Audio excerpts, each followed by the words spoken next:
Saudara, minggu ini adalah minggu transfigurasi. Sesuai dengan bacaan Injil, kita tadi melihat Yesus berubah rupa di depan mata 3 orang murid-muridnya, Petrus, Yakobus, dan Yohanes. Saudara, saya dari kecil di GKI, lahir di GKI, besar di GKI, dan saya menikmati pada saat GKI itu mengikuti leksionari kata bacaan Alkitab. Dan kita juga merayakan momen-momen sesuai tahun gereja. Hari ini adalah minggu transfigurasi, artinya adalah masa Epifani telah selesai dan kita akan masuk ke masa Prapaskah, dimulai pada saat nanti Rabu Ahad. Kenapa saya menikmati, saudara? Sebab memang saya pribadi belajar untuk menyimak karya Tuhan Yesus yang memang berulang, ya. Mulai dari Advent, Natal, Tahun Baru, disimak satu persatu karya Kristus di bumi melalui Injil-Injil, sehingga tidak memungkinkan bagi saya mungkin, ya, sebagai pendeta mengungkapkan seperti saya mau khotbah apa ya besok ya? Saya mau topik A. Wah, saya susun ya ide-ide saya. Terus saya cari ayat-ayat Alkitab pendukung.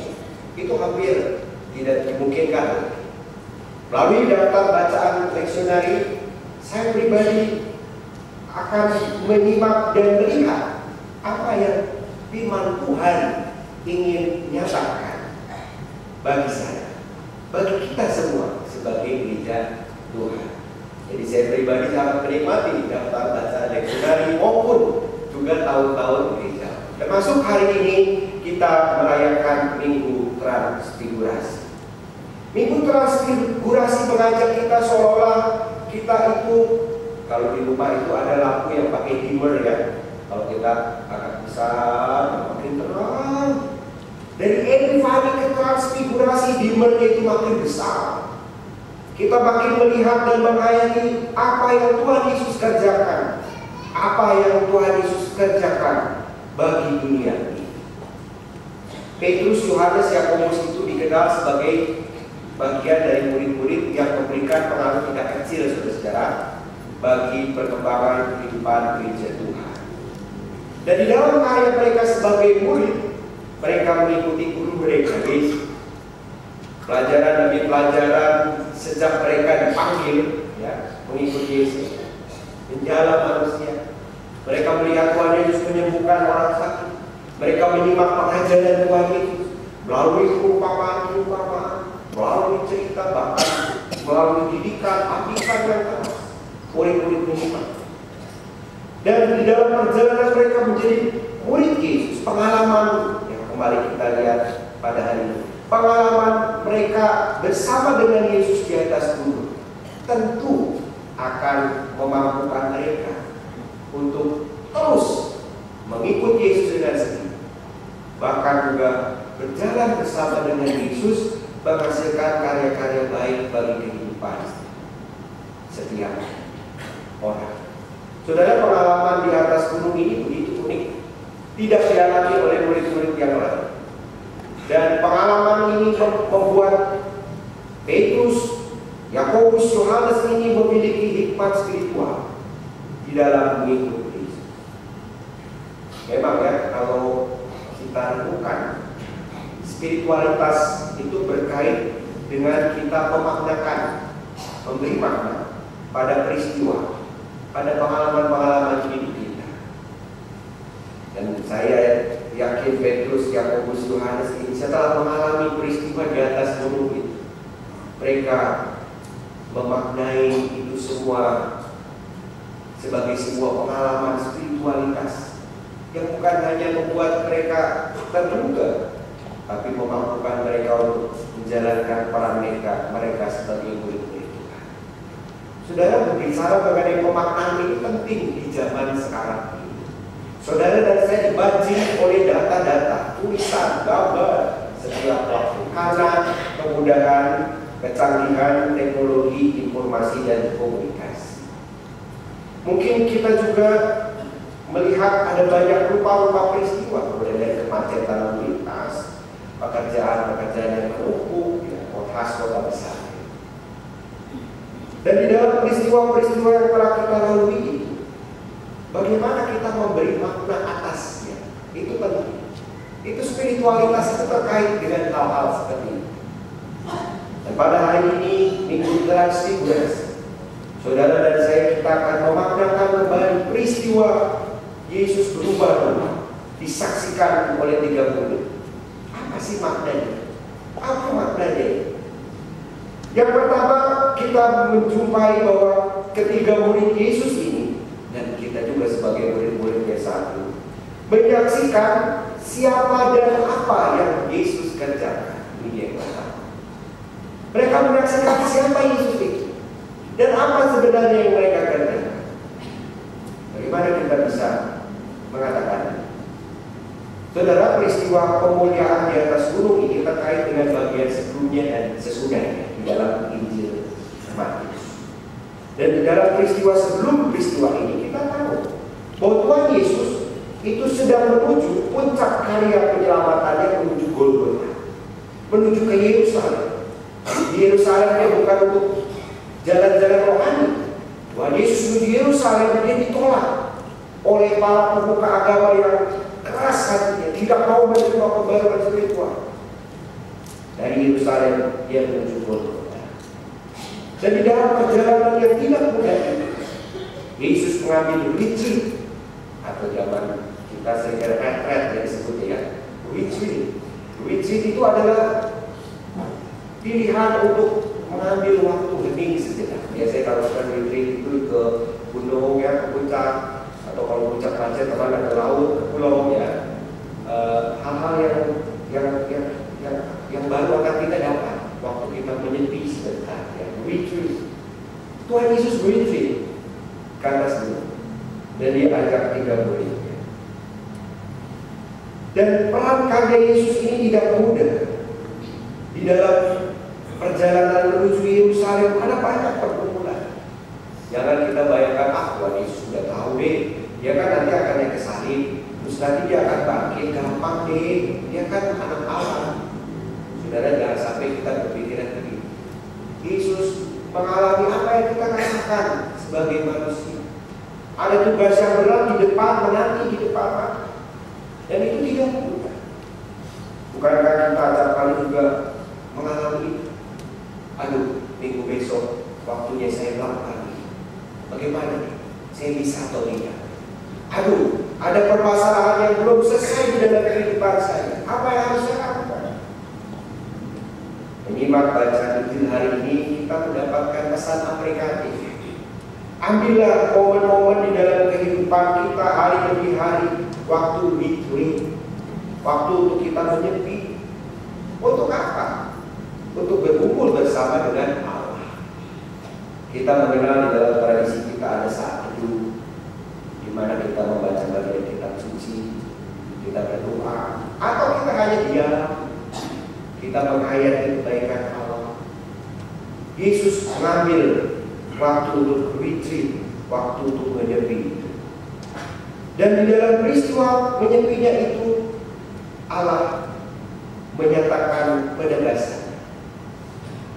Di dalam bacaan kita tadi menyimak ada hadir Musa dan Elia berbicara kepada Yesus. Di dalam bacaan kita tidak tahu apa yang diperbincangkannya. Tapi di Injil Lukas pasal 9 ayat 31 kita tahu bahwa Musa dan Elia meneguhkan, menguatkan kepada Yesus untuk terus melanjutkan perjalanannya menuju salib. Ayo, sebuah menyemangati Yesus, percakapan yang menguatkan. Dan ini dilihat oleh 3 murid. Murid-muridnya jadi tahu siapa dan apa yang Yesus kerjakan. Yesus sedang menuju kepada Golgota. Dan momen menyepi itu sungguh menjadi berkat, menguatkan, menegaskan Yesus untuk terus maju. Itu yang pertama. Yang kedua, kita dapat memaknakan kehadiran 2 tokoh besar di dalam perjanjian lama atau pertama ini, Musa dan Elia. Ada pernah satu ketika yang pisang kepada saya, Pak, itu bagaimana tahu Musa dan Elia? Kan belum ada foto, belum ada kamera, belum ada Instagram, belum ada Facebook. Iya ya, pernah kepikiran nggak? Kan Musa dan Elia hidup sebelum mereka. Di mana jawabnya? Ya waktu itu saya jawab, saya juga nggak tahu ya, bagaimana caranya. Tapi besar kemungkinan murid-murid mengenali dari apa yang khas di dalam pribadi mereka. Musa kita tahu menerima roh batu ya, dalam bacaan pertama tadi kan. Elia kita juga tahu, Elia adalah nabi yang tegas melawan penyembahan berhala. Kedua, nabi ini tokoh besar. Musa membawa hukum yang diberikan Allah di Sinai. Elia itu hidup di masa umat dan raja digoda untuk berpaling kepada Allah, yaitu berpaling kepada Baal, dewa dan dewi kesuburan. Elia dan Elia tegas, umat, raja, jangan melarikan diri dari kasih Tuhan, bumi sendiri. Jangan menyembah berhala, sembahlah Allah. Itu Elia. Musa hadir di tengah umat membutuhkan tuntunan. Keluar dari negeri perbudakan, masih lengah, mau ngapain ini kita? Apa mau mengikuti orang Mesir? Mau kemana kita? Allah melalui Musa hadir memberikan hukum Allah, tuntunan. Tanda kasih sayang Allah. Kehadiran Musa dan Elia menunjukkan bahwa Allah mengasihi umatnya. Allah memberikan hukumnya.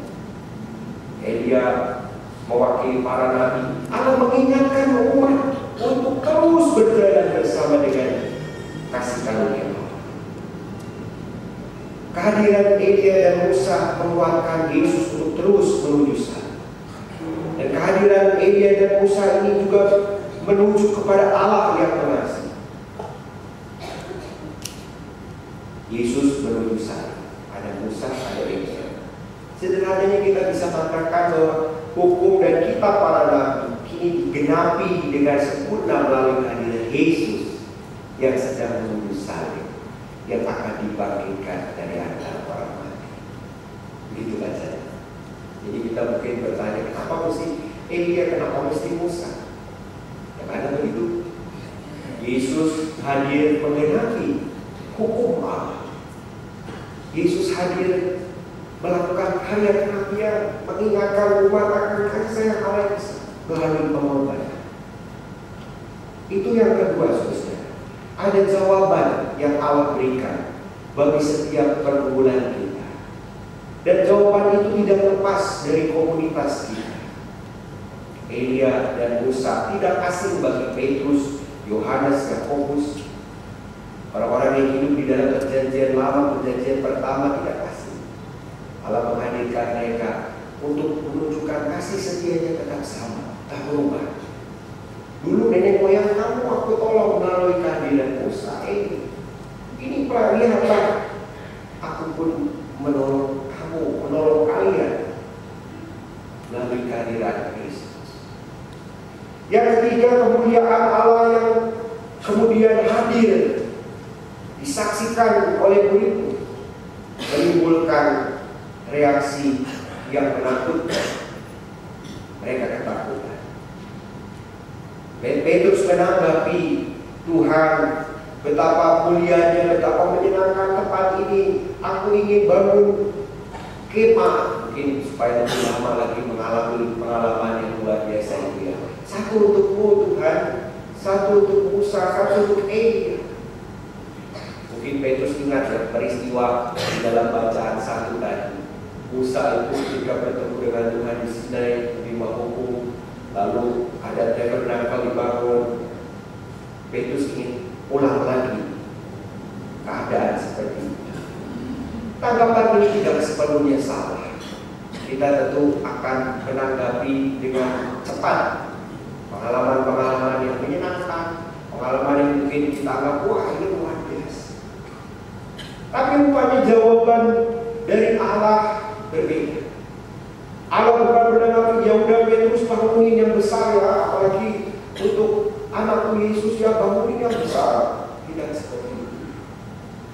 Allah kemudian memberikan awan menaungi ketiga murid, dan ada suara di dalam ayat 5. Inilah anak yang kukasihi, kepadanya lah aku berkenan. dengarkanlah dia. Petrus memang reaktif. Petrus berubah yang reaktif. Tuhan, luar biasanya aku bikin ini ya. Kamu ini ya. Allah berbicara, dengarkanlah Yesus. Sebuah perintah yang sangat tegas dan jelas. Dengarkan anakku ini. Dengarkan anakku ini. Saudara, di dalam minggu transfigurasi ini menjadi penting buat kita. Ini adalah sebuah kalimat imperatif yang harus kita ingat dan kita pegang. Bahwa Yesus yang merupakan kegenapan dari hadirnya hukum Allah, dari karya para nabi, Yesus hadir menuju salib untuk membuat perubahan besar bagi dunia ini, bagi saudara dan saya. Cuman mau gak kita seperti apa yang Allah katakan? Dengarkanlah dia, dengarkanlah Yesus, dengarkanlah Yesus. Seperti biasa di kota besar kita banyak dengar ya, dengar radio, dengar siaran TV, dengar berita, waduh, dengan tetangga, dengan istri, dengan suami, dengan anak, dengan teman. Banyak yang kita dengar. Tapi seberapa banyak kita telah mendengar suara Yesus? Suara Yesus yang dinyatakan oleh Injil, khotbahkan melalui radio, suara Yesus yang membekas di hati. Dan ini penting saat kita menghadapi pilihan-pilihan di dalam kehidupan ini. Pilihan yang benar, pilihan yang penting. Mungkin kita lagi di dalam ketakutan, kekhawatiran, kebingungan saat ini. Dengarkanlah Yesus. Yesus yang berbicara banyak di dalam Injil. Jangan takut, jangan khawatir. Akulah jalan dan kebenaran dan kehidupan. Akulah terang dunia. Dan ini didengarkan oleh murid-murid. Lalu Yesus bukan hanya mendapat penegasan dari Allah. Yesus datang kepada murid-murid yang takut, tersungkur, lalu berkata, menyentuh mereka, berdirilah, berdirilah, jangan takut. Nah, ini yang kedua ya. Tadi yang pertama, dengarkan Yesus. Itu minggu transfigurasi, ingatnya itu, dengarkan Yesus, dengarin Yesus. Jangan dengerin keinginan sendiri, dengarkan Yesus. Yang kedua, Tuhan Yesus berkata, berdirilah, jangan takut, kepada murid-muridnya yang memang tersungkur, pengalaman luar biasa. Berdiri, jangan takut. Pengalaman untuk mengalami kedekatan dengan Allah, menyaksikan kemuliaan Allah, semestinya tidak membuat murid-murid menjadi takut. Juga bagi kita, Tuhan Yesus memberikan dukungan. Dia menggapai kita. Ayo jangan takut, berdiri. Murid-murid mengangkat kepala. Tidak ada Musa, tidak ada Elia, hanya Yesus seorang.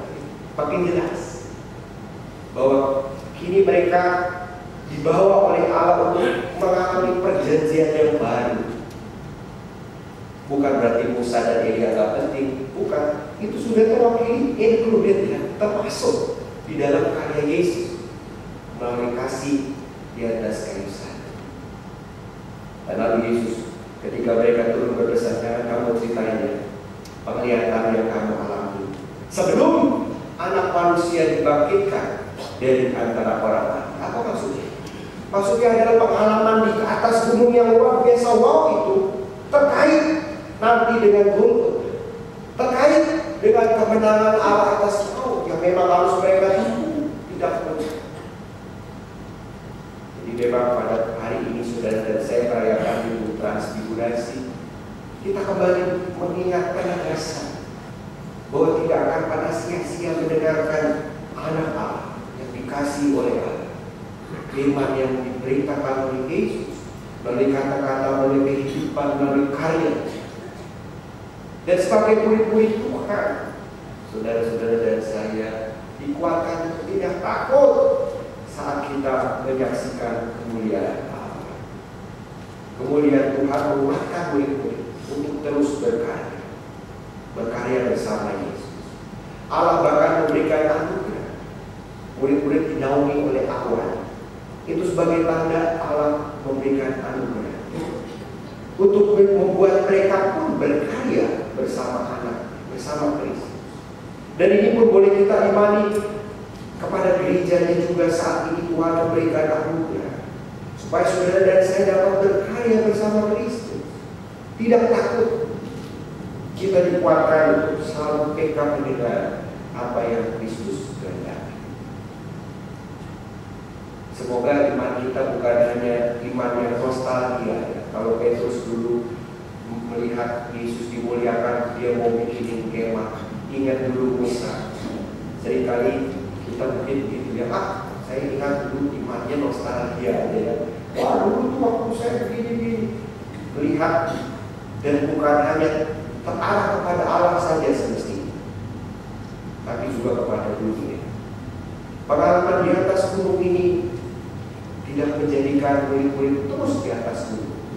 Mereka turun gunung bersama dengan guru yang memberkati dan menyertai mereka. Pertanyaannya, apakah saudara dan saya mau juga berproses bersama dengan Kristus, memasuki masa prapaskah, menjalani waktu demi waktu untuk menghayati penyangkalan diri kita bersama dengan Kristus? Kita meniti jalan yang mulia, jalan kemenangan, untuk pada saat yang menerima kedatangan kita. Apakah kita mau menyenangkan Kristus? Tuhan yang mau